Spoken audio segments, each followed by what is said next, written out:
हरे Krishna. Hello friends, स्वागत है आप सभी का फिर से हमारे यूट्यूब चैनल नर्सिंग अधिकारी पे। 3 मंथ्स मतलब 90 डेज और 90 डेज के बाद नॉर्सेट का एग्जाम। तो फ्रेंड्स, ये 90 डेज की जर्नी आपकी कैसी होनी चाहिए, किस सब्जेक्ट को कितना टाइम देना है और कौन सी सब्जेक्ट के लिए कौन सी बुक प्रेफर करनी है, ये बहुत ही इंपॉर्टेंट चीज़ है। और ब्रेक कब लेना है, क्योंकि ब्रेक इतना इंपॉर्टेंट है फ्रेंड्स। अगर मान लीजिए आपने ब्रेक नहीं लिया है तो ये पूरी जो जर्नी है आपके लिए बोरिंग हो जाएगी। साथ ही साथ ऐसा सोचेंगे कि कब जाके एग्जाम होएगी, आप अपना इंटरेस्ट और सेल्फ मोटिवेशन दोनों खो देंगे। तो फ्रेंड्स, इस वीडियो में मैं आपको यही बताऊंगा कि आप अपना इंटरेस्ट, सेल्फ मोटिवेशन कैसे बनाए रखें इस पूरी जर्नी के दौरान और अपना ब्रेक कैसे निकालें, और इतना ब्रेक कि आप खुद को इतना री एनर्जाइज फील करेंगे कि आप जब जैसे ही नई सब्जेक्ट उठाएंगे आप खुद को पूरी तरह से उसमें झोंक देंगे। और सेल्फ मोटिवेशन के लिए आपको क्या करना है वो मैं इस वीडियो में आपको जरूर बताऊंगा। ब्रेक इतना क्यों इंपॉर्टेंट है, क्योंकि फ्रेंड्स एक बहुत ही लीजेंडरी पर्सनैलिटी हुई है अब्राहम लिंकन, जो कि बाद में जाके अमेरिका के राष्ट्रपति भी बने। उन्होंने एक बात कही कि अगर मुझे 6 घंटे किसी पेड़ को काटने के लिए दिए जाएं तो मैं शुरुआत के 4 घंटे अपनी कुल्हाड़ी को शार्प करने में बिताऊंगा, सिर्फ 2 घंटे में पेड़ काटूंगा। मतलब कि किसी चीज़ को, किसी टास्क को पूरा करने के लिए जो ज़रूरी तैयारियां हैं वो बहुत इंपॉर्टेंट होती है अकॉर्डिंग टू अब्राहम लिंकन। तो यहाँ पे मैं जो आपका ब्रेक है उसके लिए यही कह रहा हूँ, क्योंकि ब्रेक ही आपको शार्प करता है, आपके माइंड को शार्प करता है, आपको री एनर्जाइज करता है हार्ड वर्क के लिए। तो यहाँ पे मैं आपको यही समझाना चाह रहा हूँ कि ब्रेक भी लेना है और अपनी इस 90 डेज की जर्नी को बहुत ही एनर्जाइज, मोटिवेटेड और इंटरेस्टेड कैसे रखनी है वो मैं आज आपको इस वीडियो में बताऊंगा। तो फ्रेंड्स, वीडियो के आखिर तक बने रहिएगा। और अगर पहली बार अगर आप वीडियो पे आए हैं तो आप चैनल को सब्सक्राइब करिए, वीडियो को लाइक करिए, अपने फ्रेंड्स के साथ इसको शेयर करिएगा। तो फ्रेंड्स, देखते हैं इस 90 डेज की जर्नी में हमें क्या करना है। तो फ्रेंड्स देखिए, मैंने यहाँ पे लिखा है 20 20 10 10 10 5 5 5। टोटल देखते हैं हम, ये है हमारे 85 डेज। क्या है? 85 डेज। तो ये 85 डेज मैंने अलग से लिखा है किसी सब्जेक्ट के लिए कितना टाइम देना है ये करके। तो यहाँ पे जो नंबर 1 मैंने यहाँ पे लिखा है वो है 20 डेज। किस सब्जेक्ट को देने हैं? देखिए फ्रेंड्स, ऐसी कौन सी सब्जेक्ट्स हो सकती हैं जिनको सबसे ज़्यादा टाइम देने की ज़रूरत है। तो नंबर 1 हम उनमें देखते हैं, वो है हमारा MSN, जो कि मैंने आपको एक वीडियो में भी बताया था कि मेडिकल सर्जिकल जो नर्सिंग है उसको 20 डेज देना बहुत ज़रूरी है। किस तरह से देना है मैंने ये भी बताया था आपको कि आपको एक दिन तो क्या करना है, थ्योरी पढ़ना है इसका, और सेकेंड डे उससे रिलेटेड, उस सिस्टम से रिलेटेड क्वेश्चन एंड आंसर देखने हैं। तो इस तरह आप देखेंगे कि एक दिन आपको थ्योरी, एक दिन क्वेश्चन आंसर, इस तरह से 2 दिन में एक सिस्टम और 20 डेज में पूरे 10 सिस्टम क्या हो जाते हैं, कंप्लीट हो जाते हैं। और बुक रेफर की बात होती है कि कौन सी बुक रेफर करनी है। तो फ्रेंड्स, मैं आपको सजेस्ट कर रहा था, आपको उस वीडियो में मैंने बताया था आपको कि जो आपको एनक्लेक्स RN की जो सॉन्डर्स बुक है वो आपको क्या करनी है, रेफर करनी है।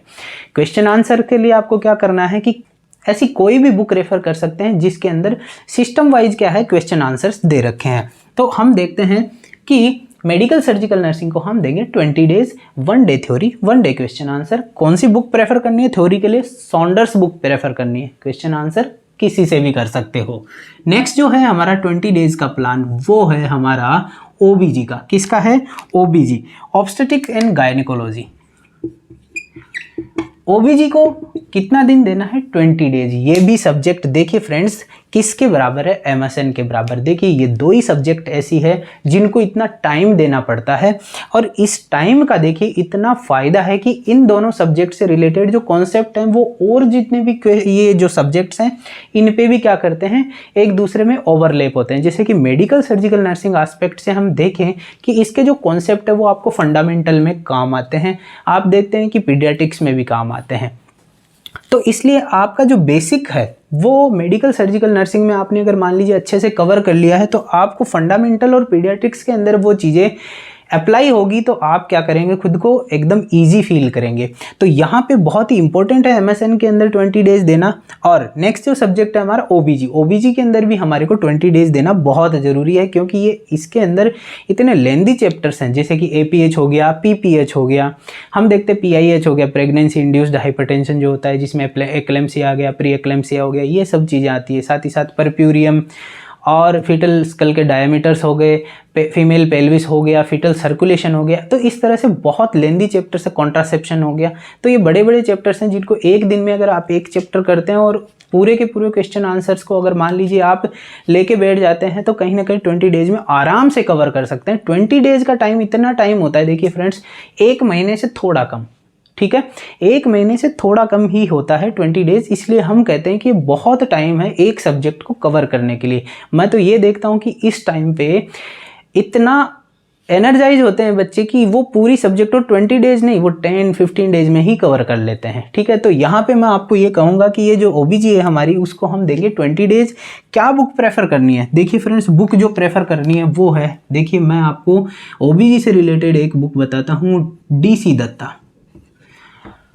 प्लस अगर मान लीजिए और भी पढ़ना है तो सॉन्डर्स का मटेरियल है, आप उसको जरूर पढ़ना, ठीक है। ये दोनों बुक पढ़ने के बाद आप क्या करेंगे, कॉन्फिडेंट फील करेंगे ओबीजी के मामले में। रही बात DC दत्ता की, तो DC दत्ता तो एकमात्र अपने आप में एक ऐसी बुक है, वन मैन आर्मी टाइप की बुक, कि इसको पढ़ लिया तो आपको कुछ भी पढ़ने का जरूरत नहीं है। मैं तो ये कहता हूँ सॉन्डर्स भी पढ़ने का जरूरत नहीं है। इतनी ऑथेंटिकेटेड और इतनी स्टैंडर्ड बुक है DC दत्ता, जिसे आप पढ़ लेते हैं। पढ़ना भी इतना इजी है फ्रेंड्स, क्योंकि इस बुक में जो आपको पढ़ना है वो ऑलरेडी हाईलाइटेड है। मैं इसके पब्लिशर को हेड्स ऑफ करता हूं, हर बार सलामी देता हूं, क्योंकि इस बुक को पब्लिश इस तरह से किया हुआ है कि आप इस बुक में क्या पढ़ना है और क्या क्वेश्चन आना है वो ऑलरेडी उसने हाईलाइट किया हुआ है। तो इतना ईजी अगर किसी बुक ने पब्लिश ही करने वाले ने इतने अच्छे से छापा है, तो मैं तो कहता हूँ इतना स्मार्ट वर्क और हार्ड वर्क करने वाले नॉट सेट एस्पिरेंट्स तो इसको इजीली कवर कर देंगे, इजीली इस बुक को क्या कर सकते हैं, फिनिश कर सकते हैं। तो यहाँ पे मैं आपको ओबीजी के लिए जो आपको प्रेफर करवाता हूँ बुक, वो है DC दत्ता, और बचा हुआ मटेरियल आप पढ़ सकते हैं सॉन्डर्स से, ठीक है। नेक्स्ट चलते हैं 10 डेज की जर्नी। हम पढ़ते हैं foundation of nursing, fundamental of nursing. Fundamental of nursing पूरी जो हमारी नर्सिंग प्रोफेशन है उसकी बेसिक्स है। बेसिक्स जो प्रिंसिपल्स और एथिक्स होते हैं वो नर्सिंग के सारे फंडामेंटल ऑफ नर्सिंग में हम स्टडी करते हैं। क्या बुक प्रेफर करेंगे? देखिए फ्रेंड्स, फंडामेंटल के लिए हम प्रेफर करते हैं जो सॉन्डर्स बुक है, वो तो हम प्रेफर करेंगे ही, पर सॉन्डर्स के साथ साथ हमारे को प्रेफर करनी है सिस्टर नैन्सी। सिस्टर नैन्सी जो बुक है, इसके अंदर देखिए फ्रेंड्स 2 वॉल्यूम आते हैं, वॉल्यूम 1 और वॉल्यूम 2। आप हर जगह से सिस्टर नैन्सी से अलावा हर जगह से आप प्रोसीजर्स पढ़ते हैं, पर एक स्टैंडर्ड और ऑथेंटिकेटेड फिगर्स आपको नहीं मिलते हैं। जैसे कि मैं बात करूं कि साहब लंबर पंक्चर कौन सी साइड पे किया जाता है, किस पोजीशन में किया जाता है, और आफ्टर प्रोसीजर क्या ध्यान रखा जाता है। इसी तरह से लंबर पंक्चर सब कहाँ से किया जाता है, किस पोजीशन में किया जाता है, आफ्टर प्रोसीजर क्या ध्यान रखा जाता है। इसी तरह से रीनल बायोप्सी साहब कहाँ से की जाती है और आफ्टर प्रोसीजर क्या ध्यान रखा जाता है, ड्यूरिंग क्या पोजीशन दी जाती है।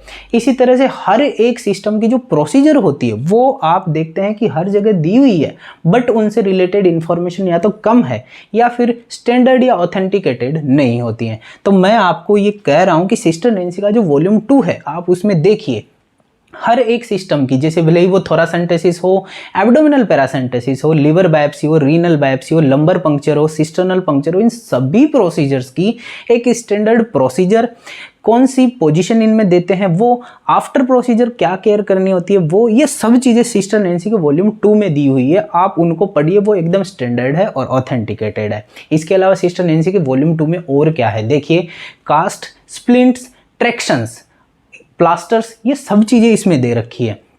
आईवी फ्लूइड्स का एडमिनिस्ट्रेशन, ब्लड प्रोडक्ट्स का एडमिनिस्ट्रेशन, चेस्ट ड्रेनेज किट, ये सब चीज़ें इतने अच्छे से समझाई हुई है। मैं आपको यही प्रेफर करने के लिए कहूँगा कि स्टैंडर्ड और ऑथेंटिकेशन के लिए आप सिस्टर नैन्सी का वॉल्यूम 2 प्रेफर करिए ही करिए इन सभी प्रोसीजर्स के लिए। अदरवाइज आप कितनी ही मोटी बुक्स पढ़ लिए, जब तक ये बेसिक्स आपके क्लियर नहीं है तो उनको पढ़ने का कोई मतलब नहीं है। मार्केट में बहुत मोटी मोटी बुक्स हैं जिनको आप इन 10 डेज में और इस नॉर से 22 से पहले पूरी नहीं कर पाओगे। 10 डेज की स्ट्रेटेजी है तो मैं 10 डेज में सब चीज़ें और पूरी एक साथ याद रखने के लिए मैं आपको सबसे बेस्ट जो तरीका बताऊंगा वो बताऊंगा सिस्टर नैन्सी। इस तरह से मार्केट के अंदर देखिए पॉटर पेरी भी है, खूब पढ़िए पर 10 दिन में पूरी नहीं होने वाली। मॉस्बी भी है, खूब पढ़िए पर 10 दिन में पूरी नहीं होने वाली। लिपिनकोट है, और भी बुक्स हैं, आप पढ़िए पर पूरे 10 दिन में ये सब चीज़ें कवर नहीं होने वाली है। तो मैं आपको यही कहूँगा कि आप सिस्टर नैन्सी वॉल्यूम 2 और 1 दोनों पढ़िए। इसके अलावा सॉन्डर्स पढ़ लीजिए, it's enough for foundation of nursing. अगर आपने मन लगा के किया है तो आप आराम से नॉर्सेट 22 क्लियर कर लेंगे, और वो भी अच्छी रैंक के साथ। ठीक है, नेक्स्ट हमारी जो जर्नी है वो है 10 डेज की जर्नी, वो है हमारा साइकेट्रिक। देखिए फ्रेंड्स, ये जो साइकेट्रिक है इसको 10 दिन देना जरूरी है, क्योंकि एक ऐसी सब्जेक्ट है जिसको हम पढ़ते तो हैं, पढ़ते पढ़ते साथ में उलझते भी चले जाते हैं। कभी कभी ऐसे टॉपिक्स होते हैं जिनको और deeper deeper deeper deeper deeper ऐसा जाते जाते बहुत हम क्या करते हैं, उलझ से जाते हैं। तो यहाँ पे सबसे बड़ी सावधानी साइकेट्रिक पढ़ते टाइम आपको जो ध्यान रखनी है कि नॉर्सेट 22 को क्लियर करने के चक्कर में कोई ऐसी नई बुक आप मत ले लेना साइकेट्रिक पढ़ने के लिए जिसको आज तक आपने नहीं पढ़ी है, क्योंकि आपको वो सारी बुक नई लगेगी। और साइकेट्रिक ऐसी सब्जेक्ट है जिसको हर एक राइटर एक अलग तरीके से समझाने की कोशिश करता है और अलग तरीके से ही समझाता है। तो यहाँ पे साइकेट्रिक को जो अब तक नहीं पढ़ी है वो बुक आप प्रेफर मत करिएगा। इससे बेटर आप किसी कोचिंग के नोट्स हैं वो प्रेफर कर लीजिएगा, क्योंकि वो लाइन टू लाइन आपको क्या करेंगे, की पॉइंट्स के रूप में आपको पूरी साइकेट्रिक समझा देते हैं। तो वो नोट्स भले ही प्रेफर कर लीजिएगा, परंतु कोई नई बुक आप उठा के साइकेट्रिक की मत पढ़ लेना, क्योंकि ना तो आप 10 दिन में पूरी कर पाएंगे, और अगर मान लीजिए आप पूरी कर भी लेंगे तो आपकी और सब्जेक्ट छूट जाएगी। तो बेटर है आप किसी कोचिंग के नोट्स उठाइएगा, वो आराम से 10 दिन में कवर भी हो जाएंगे। साथ ही साथ जो सॉन्डर्स का मटेरियल है उसको भी पढ़ना है। तो यहाँ पे मैं आपको यही कहूँगा कि साइकेट्रिक के लिए आपको सॉन्डर्स और क्या पढ़ना है, किसी कोचिंग के नोट्स। किस कोचिंग के पढ़े साहब? जो भी आपके पास अवेलेबल हैं, जो भी आपको इजीली एक्सेस हो सकते हैं वो पढ़ लीजिए। ठीक है, ऐसा नहीं है कि साहब उसी कोचिंग के उठा के पढ़ने हैं, साहब वो धुरंधर लोग हैं। नहीं, ऐसा कोई धुरंधर नहीं है, सब आराम से अच्छे से पढ़ा सकते हैं। और सभी ने जो नोट्स देख के बनाए हुए होते हैं वो बुक्स को देख के ही बनाए हुए होते हैं। वो अपनी अपनी समझ है कि जिस व्यक्ति ने जो नोट्स के अंदर इंक्लूड की चीज़ है वो चीज़ आपको उस व्यक्ति को आती है कि नहीं। अगर उसको वो चीज़ ईजी लग रही है तो वो उसको नोट्स में इंक्लूड नहीं करते हैं। ठीक है, तो ये हर एक व्यक्ति का IQ पे डिपेंड करता है, हर एक व्यक्ति के प्रीवियस नॉलेज पे डिपेंड करते हैं उसके नोट्स। तो ठीक है, आपको जो नोट्स जो भी इजीली एक्सेस हो सकते हैं, इजीली अवेलेबल हो सकते हैं, आप वो पढ़िएगा। ठीक है, ये हो गई हमारी साइकेट्रिक की जर्नी। नेक्स्ट 10 डेज की जर्नी है हमारी पीडियाट्रिक्स की। तो पीडियाट्रिक्स के अंदर हम क्या पढ़ते हैं? देखिए फ्रेंड्स, पीडियाट्रिक्स की बुक्स की बात करें तो बुक्स के अंदर हम पढ़ देते हैं, नंबर 1 पढ़ते हैं पारुल दत्ता।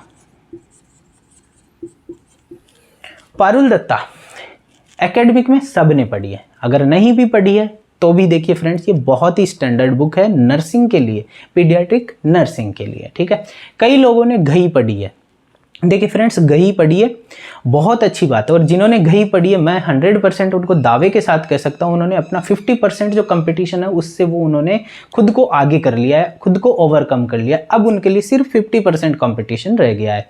क्योंकि देखिए स्टैंडर्ड बुक को प्रेफर करना आपकी ज़िंदगी के अंदर खुद को और लोगों से 2 कदम आगे पहुंचा देता है। ठीक है, तो यहाँ पे अगर मान लीजिए आपने घई प्रेफर करी है तो आपने सच में खुद को ओवरकम किया है और लोगों से आगे खड़ा कर लिया है। ठीक है, तो यहाँ पे अगर मान लीजिए वो नहीं भी पढ़ी है तो पारुल दत्ता पढ़ी ही होगी। पारुल दत्ता में सिस्टम वाइज जो भी कंजेनाइटल एबनॉर्मलिटी है वो तो पढ़नी ही पढ़नी है। न्यूबॉर्न की केयर और न्यूबॉर्न के बाद जो बच्चे के फिजिकल और फिजियोलॉजिकल पैरामीटर्स होते हैं वो, जैसे कि वजन हो गया साहब, वजन कब डबल हो जाता है, कब ट्रिपल हो जाता है, कब फोल्ड हो जाता है, तो इस तरह से ये चीज़ें ध्यान रखनी। फिजियोलॉजिकल्स में बात करें कि साहब इसकी बीपी कितनी होती है बच्चे की, इसकी पल्स रेट कितनी होती है, तो ये फिजियोलॉजिकल डेटाज हैं वो देखने होते हैं। साथ ही साथ हम डेवलपमेंटल माइलस्टोन्स को ज़रूर पढ़ते हैं। ठीक है, तो ये सब चीज़ें हम देखते हैं कि पारुल दत्ता और घई के अंदर बहुत अच्छे तरीके से दी हुई है, वो आप आराम से पढ़िएगा, उनको समझिएगा। सॉन्डर्स के अंदर वो चीज़ें क्या है, थोड़ी सी कम दी हुई है। तो आप नॉर्सेट के परिप्रेक्ष्य में देखें तो आप खुद को क्या करेंगे, एक ऑलराउंडर के रूप में तैयार करने के लिए पारुल दत्ता को पढ़ेंगे ही पढ़ेंगे, साथ ही साथ आपको सॉन्डर्स भी प्रेफर करनी है। ठीक है, और जितनी भी इन्वेंटर्स डिजीज जिनका नाम साइंटिस्ट से शुरू होता है, जैसे कि कावासाकी डिजीज़, ठीक है, इस तरह से जो भी एक साइंटिस्ट के नाम पे बेस्ड जो डिजीज़ हैं वो ज़रूर पढ़िएगा। ठीक है, यहाँ पे पीडियाट्रिक्स में यही चीज़ ध्यान रखनी होती है। ठीक है, यहाँ पे हो गई हमारी जर्नी पीडियाट्रिक्स की समाप्त। नेक्स्ट 5 डेज़ की जर्नी हमारी शुरू होती है, वो है कम्युनिटी हेल्थ नर्सिंग, CHN। देखिए फ्रेंड्स, नॉर्सेट के लिए ये सब्जेक्ट कितना इंपॉर्टेंट है ये मैं नहीं कह सकता, पर पीजीआई-एमईआर चंडीगढ़ की वैकेंसीज अगर आती है, इसके बाद देखिए 1500 पोस्ट है जो आने वाली है पीजीआई-एमईआर की वैकेंसी, उसके लिए मैं आपको यही कहता हूँ जो सबसे इंपॉर्टेंट सब्जेक्ट है इन दोनों सब्जेक्ट्स के बराबर, एमएसएन और ओबीजी के बराबर, वो जो थर्ड सब्जेक्ट है वो कम्युनिटी हेल्थ नर्सिंग है। मैं इन 3 सब्जेक्टों भी इनके आगे कुछ नहीं मानूंगा, वो कम्युनिटी हेल्थ नर्सिंग का इतना ज़्यादा वेटेज देते हैं अपनी एग्जाम्स के अंदर। तो याद रखिएगा फ्रेंड्स, जब भी आप पीजीआई-एमईआर की एग्जाम की वैकेंसी की तैयारी करते हैं, कम्युनिटी हेल्थ एस्पेक्ट पूरी तरह से स्ट्रॉन्ग रखिएगा। बात आती है कि कौन सी बुक पढ़ें, नॉर्सेट हो भले पीजीआई की वैकेंसी हो, आपको सीएचएन के लिए जो बुक पढ़नी होती है वो पढ़नी होती है विवेक जैन। विवेक जैन, देखिए फ्रेंड्स, जो इंडिया के अंदर कम्युनिटी हेल्थ के लिए जो सबसे बेस्ट बुक आती है प्रिवेंटिव सोशल मेडिसिन की, वो आती है के पार्क। पर मैं ये कहता हूँ कि उस के पार्क का भी पूरा का पूरा एक्सट्रैक्ट निकाल के, जूस निकाल के जो जिस बुक में डाला गया है वो है विवेक जैन। 100% ऐसी बुक है जिसको आप फर्स्ट इंस्टेंस में देखते ये कहोगे कि वास्तव में बहुत अच्छे तरीके से पब्लिश की हुई बुक है, क्योंकि इसमें जो क्वेश्चंस बनते हैं वहाँ पे क्यों लिखा हुआ है, और जो बहुत इंपॉर्टेंट चीज़ है उसको उसी मटेरियल उसी थ्योरी के बीच में बॉक्स बना के रखा हुआ है। तो ऐसी इस तरह से आपको एक पेज में पढ़ने के अंदर बहुत सारा मटेरियल है, पर आपको अपनी सरसरी निगाह मारने के लिए और जल्दी से कवर करने के लिए मात्र 5 से 7 मिनट की ज़रूरत होती है एक पेज पढ़ने के लिए।